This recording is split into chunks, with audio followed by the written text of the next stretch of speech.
Ava Ross is one of the only women on my cabinet, and my most trusted inspector general.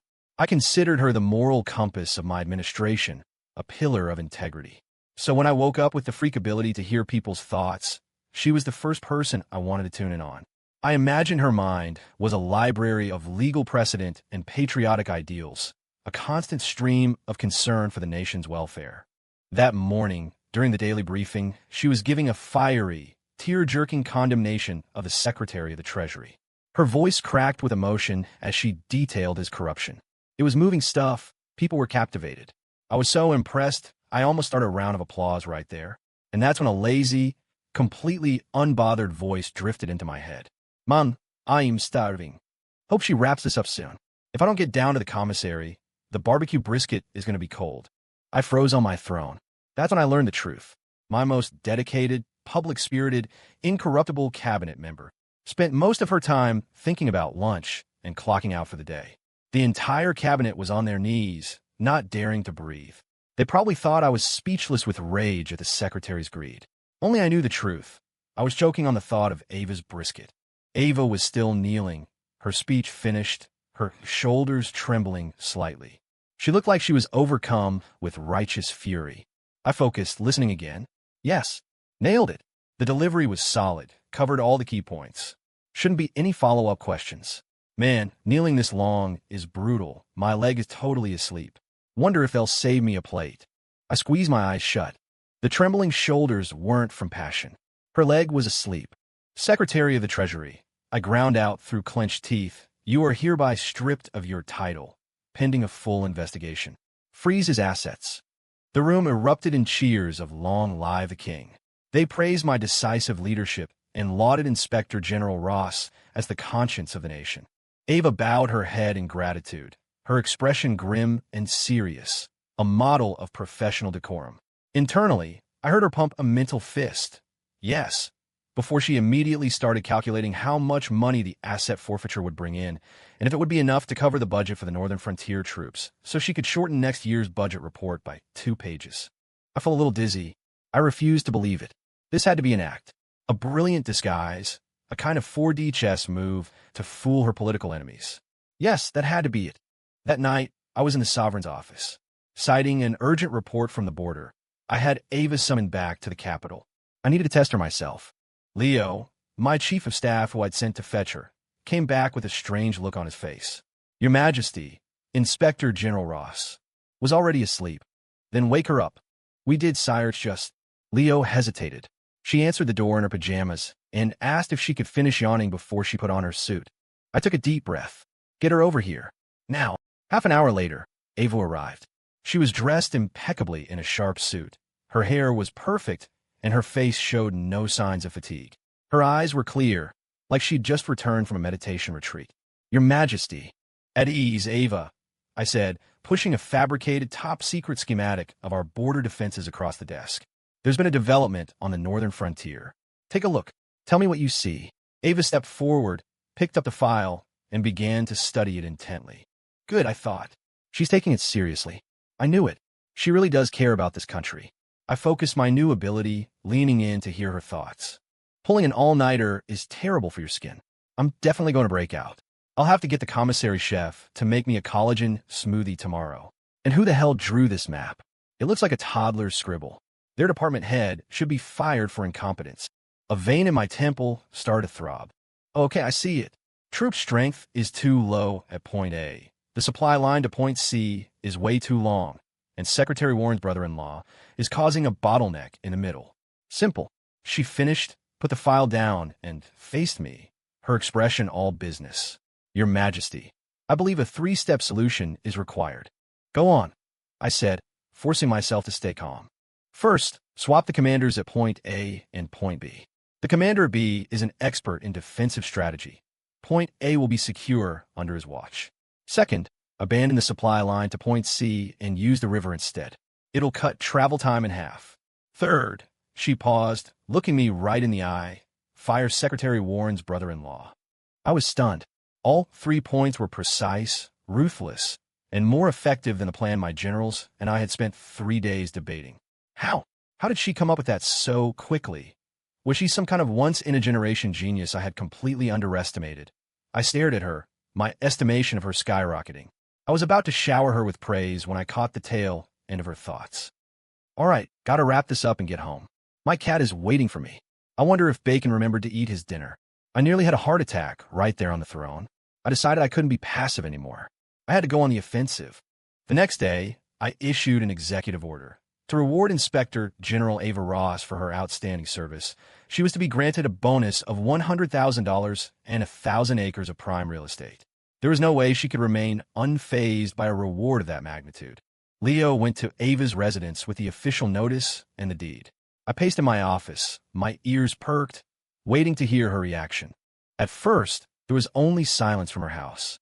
She must be speechless with joy, I thought. Totally understandable. After a few minutes, I finally heard her thoughts, laced with a distinct tone of annoyance. $100,000? In cash. Where am I supposed to put all this? My safe isn't that big, and the land is 30 miles outside the city. It's so far away. I'll have to hire someone just to manage it and collect rent. What a pain. Can I just get this in my bank account? Or maybe trade it for some extra paid vacation days? The fountain pen in my hand snapped in two. When Leo returned, his face was shining with admiration. Your Majesty, Inspector General Ross is truly one of a kind. Faced with such a reward, her expression didn't even change. She simply said, "Serving the nation is my duty," and sent me on my way. I have never seen such humility, such indifference to fame and fortune. I waved him away wordlessly. I was afraid if I looked at him a second longer, I'd tell him that the national hero he admired so much was currently trying to figure out how to trade 1,000 acres of land for cat food. I started losing sleep. Every time I closed my eyes, I saw Ava's deadpan face, but heard her internal monologue about what to eat for lunch and how to avoid working overtime. I felt like I had discovered a terrible secret, a secret that could bring my entire administration to its knees. My most competent and effective official was a slacker who was just trying to coast to early retirement. A few days later, the cabinet meeting devolved into a shouting match over funding for the flood crisis in the Delta region. Secretary Warren's faction wanted a massive budget for a slow, long-term project. His allies chimed in, quoting poetry and debating philosophy. Anything but an actual plan. My head was pounding. "Ik glansde over dat oval." She was standing perfectly still with her eyes closed. A statue of civic virtue. I knew she was asleep on her feet again. I discreetly tuned in to her thoughts. "Keep yelling, guys. It's louder than a white noise machine. Perfect for a nap. A simple civil engineering project, and these morons have been arguing about the budget for 2 weeks. I could have built the damn levee myself in that time. It's obvious they just want to skim off the top, pad the budget, add a dozen layers of subcontractors, and maybe 10 cents on the dollar actually makes it to the project. Anyone who makes me late getting off work should be exiled to the northern frontier to farm potatoes. I'd had enough. I slammed my hand on the arm of my throne. "Ava Ross." Ava jolted awake, stumbling slightly. She quickly regained her composure, stepped forward, and bowed her head. "Sir, the Delta flood crisis. Your thoughts?" I stared her down. She was silent for a moment. I knew her brain was running at 1,000,000 miles an hour, not to solve the flooding, but to find the quickest, easiest solution that would get her out of the office the fastest. Sure enough, her voice rang out, clear and confident. "Your Majesty, I believe this matter requires no additional funding from the Treasury." The entire room went silent. Secretary Warren sneered. "That's easy for you to say, Inspector General. If we don't allocate funds, do you expect the floodwaters to recede on their own?" Ava didn't even look at him. She addressed me directly. "Sir, we simply need to take half of the assets we seized from the corrupt officials I've investigated this past year and use it to fund a royal engineering bid." "A royal bid?" I'd never heard the term. "Yes," she said. A strange light flickered in her eyes, one I'd never seen before. It was the brilliant, desperate gleam of an employee who just wants to go home. "We make the project public. We invite bids from every construction firm in the country. Whoever has the best plan, the lowest price, and the shortest timeline gets the contract. We assign supervisors, and if the work isn't up to code when they're done, they don't get paid." I listened to her inner voice. "Introduce competition, break the monopoly, let them fight it out. We'll see who dares to drag their feet then. This could be done in 2 weeks, tops. My annual performance review will be golden." It was like a light bulb went off in my head. For the first time, looking at Ava, I thought that maybe all that nonsense floating around in her head wasn't entirely useless. Approved, I declared immediately. And Inspector General Ross will oversee the entire project. Ava's face fell. I heard a desperate, silent scream in her mind. No, I was just spitballing. Why do I have to be the one to work overtime? Seeing that look on her face, the look of someone who wanted to die but couldn't say it, I felt a strange, inexplicable sense of satisfaction. The Royal Engineering bid was a massive success. To get this project off her plate as quickly as possible, Ava unleashed her full, terrifying potential. She drafted a bid proposal that was 200 pages long, detailing everything down to the specifications for each brick and the amount of dirt a single worker was expected to excavate per day. The construction foremen who came to bid were floored. One old-timer held the proposal with trembling hands. "I've been building levees my whole life," he said, "and I've never seen a government official draw up plans more detailed than the blueprints for a house." Secretary Warren's brother-in-law, sent to cause trouble, tried to cut corners on materials. Ava caught him and personally chewed him out for a solid 30 minutes in front of his entire crew. I listened to the field reports from the comfort of my office, my feelings complicated. Leo sighed beside me. The Inspector General is truly devoted to the nation. She oversees every detail personally. I silently tuned into Ava's thoughts. This idiot can't even embezzle properly. His methods are so amateur. Any delay to my timeline is a direct assault on my quitting time. As soon as this is over, I'm taking a long vacation. I'm going to stay home, cuddle with Bacon, and sleep. I'm not getting up for anyone. 2 weeks later, the Delta Flood project was completed ahead of schedule, without costing the Treasury a single extra dollar. The quality was so high that the inspectors I sent couldn't find a single fault. When the news reached the Capitol, Ava's reputation soared to legendary heights. Citizens started calling her Lady Justice, a hero of the common person. Only I knew that this Lady Justice was currently at home, brushing a fat cat and trying to figure out the legal requirements for taking extended medical leave. Ava successfully managed to make herself sick, genuinely sick. A combination of overwork and stress put her on her back for 3 days. For those 3 days, the morning briefings were unbearably dull. Without her internal commentary, the droning reports of my cabinet members were as bland as unseasoned rice. On the third night, I changed into civilian clothes and had Leo drive me to Ava's townhouse, under the pretext of checking on my most valued official. Her home was small and quiet, with just one older housekeeper. When I entered her bedroom, she was wrapped in a duvet, fast asleep. On a small stool by her bed, a chubby orange and white cat was curled up. That must be Bacon. Looking at Ava's pale face, I felt a flicker of guilt. Was I pushing her too hard?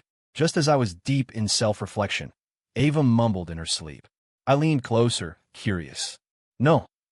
No more overtime. Bacon. My tuna bites. I retracted my guilt. Just then, the cat named Bacon woke up. It stared at me, a low growl rumbling in its chest. Leo tried to shoo it away, but it arched its back and let out a fierce meow. The sound was half threat, half squeak. And then a new voice popped into my head, small, but full of arrogant fury. Who is this two-legged oaf invading my territory? Doesn't he know this food provider is under my protection? Leo and I stared at each other. I pointed at the cat, then at my own head. I realized that my strange ability wasn't limited to people. Now I could understand cats. Was this thing getting an upgrade? After discovering I could understand feline, my visits to Ava's townhouse became more frequent, always under the guise of checking on her recovery. Of course, Ava was mostly better, but she was milking the sick leave for all it was worth, refusing to come back to the office. She claimed her constitution was weak and she needed more rest. I knew she just didn't want to work. Every time I visited, I'd tell the housekeeper not to announce me and walk straight in her backyard. That way, I was always treated to a little show. 1 second, Ava would be energetically chasing Bacon across the lawn, shouting, "You little thief, you stole my cookies again." The next second, she'd catch a glimpse of my suit out of the corner of her eye and immediately collapse to the ground, clutching her chest. "Oh, I don't feel so well." The dizziness. And the cat, Bacon, would trot over, look down at her with the expression of someone watching a truly terrible actor, and think, there she goes again. The drama. I'm more convincing when I'm begging for treats. I would fight back a smile, walk over, and ask with deep concern, "Ava, what is it? Is the illness acting up again?" She would reply in a weak, breathy voice, "Sir, I am so sorry. I fear I can no longer be of service to you. Ide not simpatically." Nonsense. Your health comes first. But I see you have this lovely yard. Since you're just resting anyway, why don't I have a few files sent over? You can review them while you're lying down, still serving the nation. The color of Ava's face would instantly shift from pale white to sickly green. Is this king a sadist? This was a thought shared by both her and the cat. After a few more rounds of this, Ava finally gave in. She realized that as long as I was around, her sick leave was just working from home, but with 24/7 on-call hours. And so, on a bright and sunny morning, I finally saw the sharp, vibrant Lady Justice back in a briefing room. She shot me a look full of resentment. I gave her a warm, friendly smile in return. I heard her think, I hate my job. My mood had never been better. The cabinet meetings were lively again, by which I mean Ava's internal monologue made the whole stuffy room feel charged with a joyful energy only I could perceive. One day, an ambassador from a rival nation came to visit. It was framed as a friendly diplomatic mission, but it was really a chance for him to show off. The ambassador was a large, bearded man with an arrogant air. He proposed a battle of wits with my officials, a traditional duel of poetic couplets. With Secretary Warren gone, I didn't have many old-school silver-tongued orators left, and the younger staff were too timid. For a moment, no one spoke. The ambassador gloated. "What's this? The great nation of Colombia, and not a single person can answer my challenge." I could feel my face getting hot. I scanned the room, and my eyes landed on Ava, who was in a corner trying to shrink herself into non-existence. I knew what she was thinking. Don't look at me. Don't look at me. I'm invisible. A poetry duel? Can you eat it? Let's just get this over with. I have dinner plans with Liam Carter from Treasury at that new roast duck place. A small smile played on my lips. Roast duck? I don't think so. Ava Ross, I said slowly. Ava's body went rigid. With a look of pure resignation, she stepped forward. The ambassador announced his line. Gold sun, silver moon, bronze stars bright. It was a classic, tricky line, naming 3 distinct metals in a poetic phrase. My cabinet members frowned, stumped. Ava frowned, too. But I knew she wasn't frowning because she couldn't think of an answer. She was frowning because this was delaying her dinner. I heard the frantic calculations in her mind. Gold sun, silver moon. Got it. Wait, no, that's too elegant. If I say that, they'll all praise me, and they might ask me to do this again next time. No way. I need a solution that ends this permanently. Uh-huh. Just as the ambassador was preening, confident in his victory, Ava cleared her throat and announced loudly. Lead pipe, steel beam, copper wire tight. The room fell into a dead silence. The ambassador blinked. Lead? What now? Ava explained with a perfectly straight face. Lead pipe, steel beam, and copper wire are 3 distinct metals.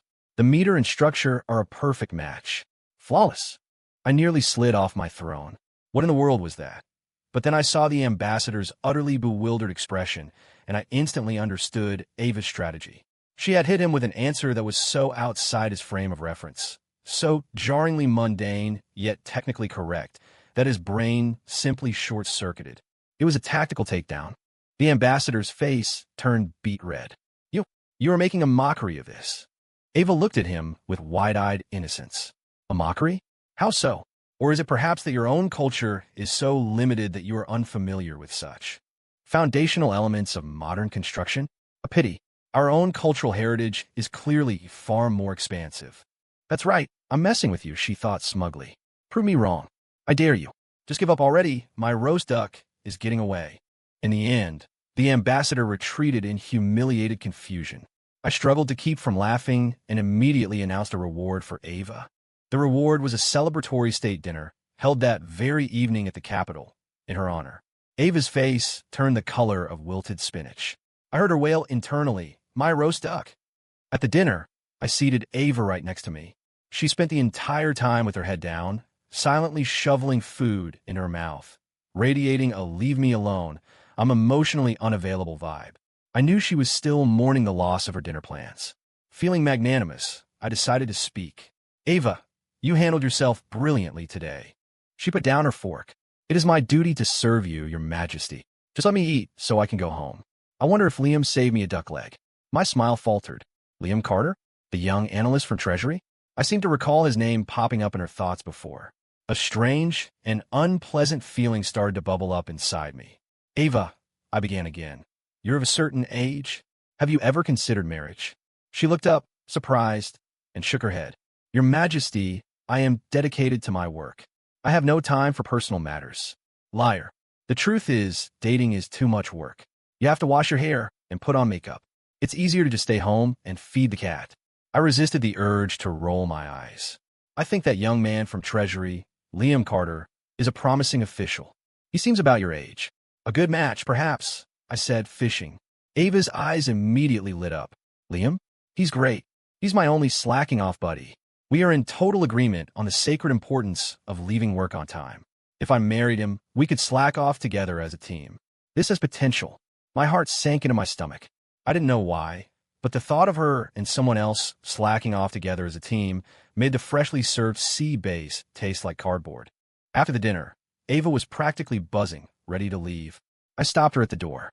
Ava, I have several urgent reports here regarding agricultural development in the Northwest. They're quite complex. Take them with you, and have a solution for me by the morning briefing. The smile on Ava's face froze and shattered. She trudged out of the Capitol, her arms laden with a stack of files so thick it obscured her face. I could clearly hear the primal scream erupting from her soul. You tyrant king. I leaned back in my chair and let out a long, slow breath. There. I felt much better now. The next morning, Ava showed up to the briefing with two enormous dark circles under her eyes. She placed a stack of files neatly on my desk, along with a perfectly crafted, comprehensive solution. Then she retreated to her corner and promptly fell asleep, standing up. I knew she'd been up all night. The irritation I'd felt last night evaporated, replaced by a strange mix of secret satisfaction and a flicker of something like guilt. So, after the briefing, I graciously announced that in light of her hard work, Inspector General Ross was granted the rest of the day off. Ava's eyes snapped open, shining brighter than the crystal chandeliers overhead. Half a day. I could take a nap and still make it home for lunch. The king is finally acting like a human being today. She thanked me profusely and practically skipped out of the room. I watched her go, a smile on my face. Then I decided to do a little field research. I wanted to see just how my most valued official would use this precious time off. I found her at the Daily Grind, the most popular coffee shop in the Capitol. She was sitting with Liam Carter, a spread of pastries and two large coffees between them. They were chatting animatedly. I slipped into a nearby booth and focused my ability. Liam Carter, Ava, that extended medical leave trick of yours is genius. I tried to pull it off a few times, but I can never make it stick. Ava, internally of course you can't. It's a master-level skill. Ava, out loud, oh, you flatter me, Liam. I was genuinely unwell. It was unavoidable. Liam Carter, right? Anyway, I heard a rumor that the king was thinking of arranging a match between us. Ava paused mid-pastry. Here we go. The gossip train is leaving the station. Liam's face turned a little red. I've admired you for a long time, Ava. If I had the chance to marry you, to serve the crown together, to be efficient, it would be the honor of a lifetime. My heart was in my throat. I stared at Ava, waiting for her answer. She took a delicate bite of her Danish and said slowly, Liam, I don't think we're a good match. Liam looked crushed. Why? Ava sighed, a world-weary expression on her face. Damn it, there goes my only work-life balance ally. But office romances are bad for productivity. What if we argued about whose turn it was to make coffee? It would totally throw off her departure schedule. Besides, he's too naive. I'm afraid the king would sell him a bridge, and he'd thank him for the opportunity. Ava said aloud, Liam, you're a brilliant man with a bright future. I'm just looking for a quiet life, a place where I can finally relax. We want different things. My mood, which had plummeted to the depths of the earth, suddenly shot into the stratosphere. I listened to her bizarre internal logic and couldn't stop a laugh from escaping my lips. In that moment, I made a decision. A quiet life where she could relax, with a partner who understood the profound importance of slacking off. In this entire kingdom, who else could offer her that but me? From that day on, my attitude toward Ava underwent a subtle shift. I began asking her to stay behind after briefings, using discussing state affairs as an excuse. I'd have her join me in the sovereign's office while I worked through my daily reports. At first, she would sit bolt upright, on edge and uncomfortable. Is this some new form of corporate torture?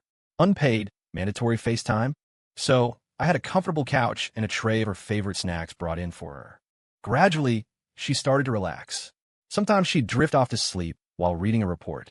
Other times, she'd curl up on the couch, munching on cookies like a contented hamster. While I dealt with the tedious affairs of state, listening to her inner monologue about the cookies being too sweet, the couch cushions not being fluffy enough, and wondering when she could finally go home, I found myself feeling an incredible sense of peace. One afternoon, I was wrestling with a headache-inducing report on tax reform. Ava woke up from a nap and wandered over, peering at the document blearily. "Sir, what's so hard about this?" she said, yawning. I raised an eyebrow. "Oh, you have a suggestion, Inspector General. Just simplify the whole system into a few easy-to-understand brackets. Then create a bunch of simple infographics and plaster them all over the city so every citizen can understand it. Done. They make it so complicated the tax collectors can't even figure it out. Of course there's corruption. Idiots." The simplicity of it was brilliant. I realized that while Ava was fundamentally lazy, that laziness forced her to find the most direct, efficient path to the core of any problem. Perhaps running a country didn't have to be so complicated. "Ava," I said, putting down the report and looking at her seriously, "have you ever thought about retiring somewhere else?" She looked at me suspiciously. "What do you mean? Are you exiling me to the frontier?" I shook my head and pointed to the royal crest on my suit jacket. "My personal life is a mess. I need someone to manage it." Ava's jaw slowly dropped. I heard her thoughts, and for the first time, they weren't lazy or cynical. They were a raw, explosive burst of shock and pure, unadulterated joy. Becoming queen. Does that mean I would never, ever have to work again? Seeing the way her eyes lit up, I couldn't help but smile. Apparently, winning her over was going to be much easier than I thought. When the news broke that I intended to marry Ava Ross, the entire government exploded. My cabinet members knelt before me, a sea of opposition. Their reasons were varied and ridiculous. "Your Majesty, she is a commoner. She cannot possibly command the respect of the people as queen."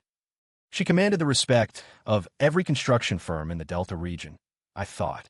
Running the royal household will be a piece of cake. "Your Majesty, her personality is too direct. She lacks the diplomatic grace required for court life." She doesn't lack grace, I thought. She just wants to exile anyone who makes her miss her afternoon nap to a potato farm. "Your Majesty, Inspector General Ross is a pillar of our government. To make her queen would be a waste of her talents." That one came from Liam Carter, his face a mask of patriotic anguish. I heard his real thoughts. "My slacking off mentor is leaving me. Who will guide me now?" I object. I looked at the sea of protesting faces and felt a deep weariness. And the woman at the center of it all, Ava, stood at the head of the room, her face a perfect mask of calm. She looked as if this had nothing to do with her. I knew, however, that she was using every ounce of her willpower to suppress an overwhelming wave of glee. "Come on, guys, keep protesting. Listen to them, Your Majesty." I heard her scream internally. "Don't make me queen. The queen has responsibilities. She has to get up early. It's worse than a real job. I take it all back. I don't want to be queen." I had clearly been too optimistic. "My decision is final," I said, my voice cutting through the noise. "Ava Ross, you will accept my proposal." Ava's body went stiff as a board. She walked forward and knelt, her movements heavy, her expression more tragic than when she'd been framed by Secretary Warren. I looked down at her and spoke slowly. "I know you care little for titles or ceremony. I grant you this. As my queen, you will never have to bow to me. You will not be required to attend the daily briefings." A collective gasp went through the room. Ava's eyes brightened slightly. "No more morning meetings? Okay, that's a perk." I continued, sweetening the deal. "All household affairs will be handled by a professional staff. You will be queen in name only." The cabinet members were muttering in disbelief. Ava's eyes got even brighter. "All the perks, none of the work. Sounds like a sweet gig." I delivered the final, decisive blow. "The royal chefs will be at your disposal, 24 hours a day. The National Treasury will fund your projects. The only thing you will ever be required to do is be with me." Ava's head snapped up, her eyes shining like supernovas. It was the look of someone who had just discovered their ultimate purpose in life. I heard a triumphant, deafening cheer erupt in her mind. Paid vacation, a lifelong meal ticket, and total job security. This is the greatest job in the world. I'll take it. I accept, she said, her voice ringing with a level of enthusiasm I had never heard from her before. Ava became my queen, and it was the best decision I ever made. My entire quality of life improved overnight. When I was reviewing tedious reports, she would sit nearby, eating pastries and offering brutally efficient slacker vision advice that cut my workload in half. This regional governor is crying poor again. Tell him to publish his territory's tax ledgers for public review. See if he still has the nerve to ask for a handout. That general claims he's short on military hardware. Ask for the warehouse's inventory loss report. Let's see how much of it was damaged during drunken brawls. The treasury grew fuller. My workdays grew shorter. The cabinet slowly realized that the king was becoming more decisive, more effective, and much less interested in working late. Under Queen Ava's influence, the entire culture of the government began to shift. Officials started competing to see who could find the most efficient way to do their jobs. Also, they could get home at a decent hour. Arguments in the cabinet room dwindled. Ever since Ava decreed that anyone who delayed the briefing with pointless bickering would be assigned to clean the entire chamber afterward. The kingdom prospered. Historians would scratch their heads, struggling to explain it. They'd write that the king and queen worked in perfect harmony to usher in an unprecedented era of efficient and enlightened governance. Only I knew the truth. Our golden age was built by a lazy inspector general and a king who could hear her thoughts. One afternoon, on a day with no briefings, Ava and I were lounging on a porch swing in the royal gardens. Bacon was asleep on her stomach, purring loudly. Ava, I asked her, how do you like being queen? She shifted, her eyes half closed in the sun. It's all right, a little boring sometimes. I smiled and took her hand. Perhaps you need a new project to keep you busy. Her eyes snapped open. What kind of project? We agreed. No more work. I leaned in and whispered something in her ear. Her face slowly turned a deep shade of pink. I heard the frantic, happy thumping of her heart, mixed with a familiar, calculating train of thought. Having a baby. Does that mean I would be legally entitled to maternity leave? I looked at her and burst out laughing. The sun was warm, the world was quiet. Being able to hear her thoughts was the greatest gift I had ever received. When our son, the prince, was born, Ava successfully negotiated a full year of maternity leave. During that year, she achieved her life's dream, being waited on hand and foot, with her most strenuous activity being the daily stroll from her bedroom to the garden to sunbathe. I, on the other hand, was now pulling double duty, running a country and raising a baby. The little prince had inherited all of his mother's defining traits. For one, he hated waking up early. Every morning, when I had to get ready for my briefing, I first had to fight a pitched battle with my own infant son. If I held him, he cried. If Leo held him, he cried. If the royal nanny held him, he cried. He would only quiet down when Ava, without opening her eyes, reached out from under the covers and sleepily patted his back. I sometimes suspected the boy had inherited my ability and could hear his mother's thoughts. Hush, little tyrant, let your mother sleep. I could also hear the prince's thoughts. Mostly they were hungry, sleepy, hold me. Sometimes, when I was holding him while signing documents, he would pee on my royal robes, and I'd hear a tiny, triumphant thought. Haha, mine now. This kid was going to be more trouble than his mother. When Ava's maternity leave ended, she didn't try to extend it as I'd expected. She showed up in my office one morning, looking energized. I was stunned. What is it? Did Bacon run out of cat food again? She crossed her arms, all business. Your Majesty, I have developed a royal child-rearing workflow optimization plan. I just stared at her. According to my projections, she said, unrolling a massive, complicated flowchart by streamlining the prince's daily schedule, introducing gamified educational modules, and implementing a KPI-based performance review system for the palace staff, we can reduce the required manpower for his upbringing by 50% while doubling his early childhood learning efficiency. I looked at the crazy, brilliant light shining in her eyes and fell into a deep thought. I'm sure it was one of those crazy modern management techniques she was always thinking about. Then I heard her real thoughts.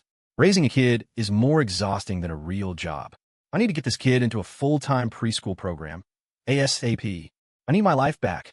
Years later, our son grew up. He became a crown prince who, like his mother, valued efficiency and hated pointless chatter. His tutors learned this the hard way. One of them, trying to wax poetic about a historical event, was cut off mid-sentence by the prince. Tutor, please get to the point. There are three key takeaways from this incident, correct? The tutor was left speechless. And Ava and I finally got to retire. I passed the throne to our son and took Ava traveling, exploring every corner of the kingdom we had built together. My mind-reading ability had started to fade over the years. It would flicker in and out like a bad radio signal. Maybe it just needed a tune-up, but it didn't matter.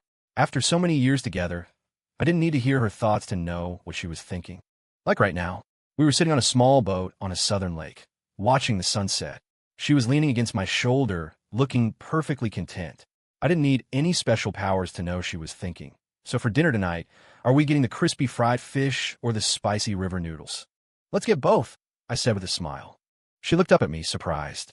Ethan, how did you know what I was thinking? Because, I said, squeezing her hand and looking in her eyes, I have the same things on my mind that you do. What's that? She asked.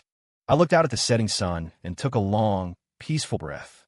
What's for dinner and the way home? And you? End.